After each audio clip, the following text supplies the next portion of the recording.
بسم اللہ الرحمن الرحیم۔ صحیح مسلم حدیث نمبر 850۔ کتاب نماز کے احکام و مسائل۔ باب اذان سننے والے کے لیے اسی طرح کہنا چاہیے جس طرح مؤذن نے کہا، اور پھر نبی صلی اللہ علیہ وسلم پر درود بھیج کر آپ صلی اللہ علیہ وسلم کے لیے وسیلہ کی دعا کرنے کا استحباب۔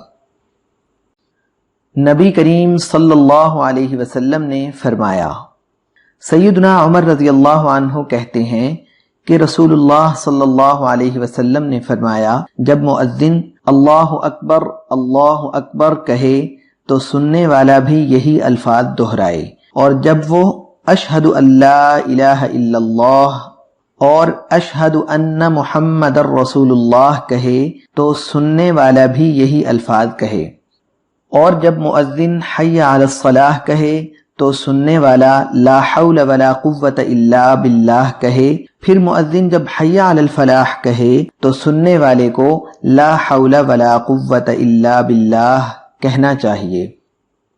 اس کے بعد مؤذن جب اللہ اکبر اور لا الہ الا اللہ کہے تو سننے والے کو بھی یہی الفاظ دہرانے چاہیے، اور جب سننے والے نے اس طرح خلوص اور دل سے یقین رکھ کر کہا تو وہ جنت میں داخل ہوا، بشرطے کہ ارکان اسلام کا بھی پابند ہو۔ صحیح مسلم حدیث نمبر 850۔